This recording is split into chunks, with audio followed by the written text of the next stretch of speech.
आखिर श्री कृष्ण को क्यों करना पड़ा सूर्यपुत्र कर्ण का अंतिम संस्कार।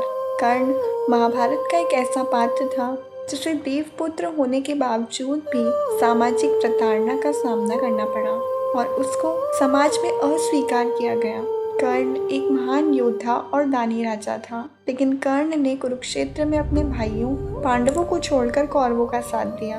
कौरवों का साथ देने के बावजूद ऐसा क्या हुआ जिसके कारण कृष्ण को कर्ण का अंतिम संस्कार करना पड़ा।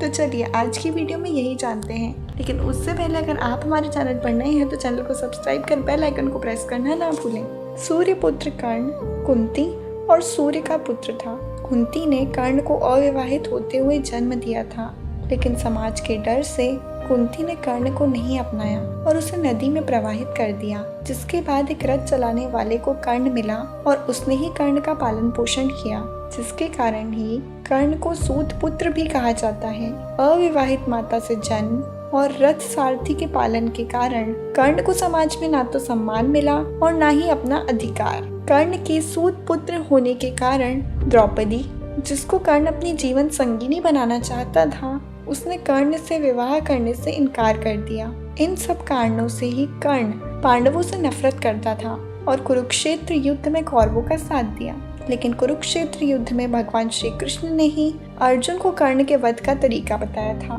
एक दानवीर राजा होने के कारण भगवान कृष्ण ने कर्ण को अंतिम समय में उसकी परीक्षा ली और कर्ण से दान मांगा। तब कर्ण ने दान में अपने सोने का दांत तोड़कर भगवान कृष्ण को अर्पण कर दिया। इस दानवीरता से प्रसन्न होकर भगवान कृष्ण ने कर्ण को वरदान मांगने को कहा। कर्ण ने वरदान रूप में अपने साथ हुए अन्याय को याद करते हुए भगवान कृष्ण से अगले जन्म में उसके वर्ग के लोगों के कल्याण करने को कहा। दूसरे वरदान के रूप में भगवान कृष्ण का जन्म अपने राज्य लेने को मांगा और तीसरे वरदान के रूप में अपना अंतिम संस्कार ऐसा कोई करे जो पाप मुक्त हो। वरदान देते हुए भगवान कृष्ण ने सारे वरदान स्वीकार कर लिए, परंतु तीसरे वरदान से भगवान कृष्ण दुविधा में आ गए और ऐसी जगह सोचने लगे जहाँ पाप ना हुआ हो। परंतु भगवान कृष्ण को ऐसा कोई जो पाप मुक्त हो यह समझ नहीं आया। वरदान देने की वचनबद्धता थी, इसीलिए कर्ण का अंतिम संस्कार भगवान कृष्ण अपने हाथों से ही करते हैं और कर्ण को दिए वरदान को पूरा करते हैं। इस तरह दानवीर कर्ण का अधर्म का साथ देने के बावजूद भगवान कृष्ण को कर्ण का अंतिम संस्कार कर उनको वीर गति के साथ वैकुंठ धाम भेजना पड़ा।